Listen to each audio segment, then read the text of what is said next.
mustazaf hakların gasp edilen haklarını zalimlerden almak için mücadele eden mazlumların kanı akıtılmıştır. Bismillahirrahmanirrahim. Ve la tahsabennellezîne kutilû fî sebîlillâhi emvâta. Rabbimizin asgari ücreti kendi yolunda mallarını infak edenlere yazdığı asgari ücret bu. Masumca öldürülenleri, masumca, silahsız, sadece ve sadece Allah rızası için gidip orada öldürülenleri düşününüz.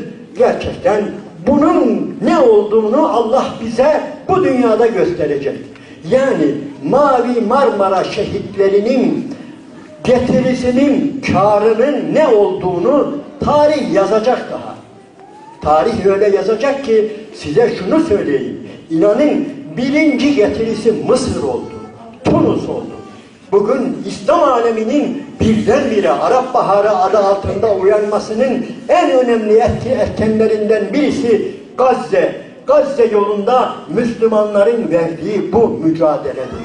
Bu dünyada, bu bölgede, her yerde Allah'ın dinini ayakta tutmak için, kıyamet gününe kadar devam ettirmek için bedeller ödeniyor.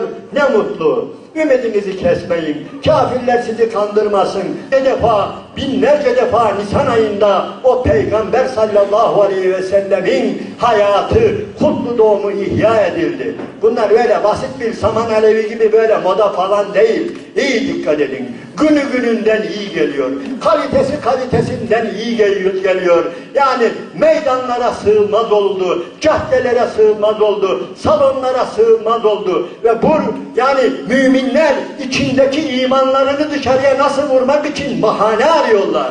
Bu böyle basit bir moda değil. Her şey iyiye gidiyor. Rabbim daha güzel günler göstersin bize. Rabbim bize kendi dininin bu coğrafyada, Orta Doğu'da, İslam aleminde hakim olduğunu göstersin. Adem'de Nuh İbrahim'e, Nuh'dan Muhammed'e yine. Adem'de Nuh İbrahim'e, Nuh'dan Muhammed'e yine. Şanı senin Hüseyin'e, selam selam olsun.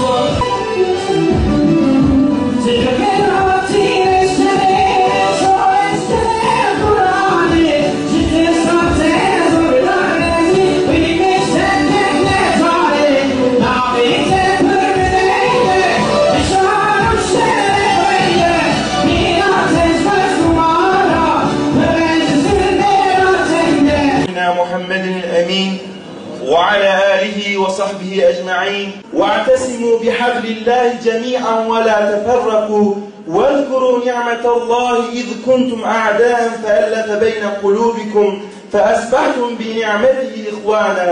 O halde her birlikte Allah'ın ipine sımsıkı sarılın ve parçalanmayın. Hem Allah'ın size olan nimetini hatırlayın. Birbirinize kızmayınız. Birbirinize hasetlik yapmayınız, birbirinize küsmeyiniz. Ey Allah'ın kulları, kardeşler olunuz. Sırrına mazhar olmuş bu ümmete İslam kardeşliğini nasip eyle ya Rabbi.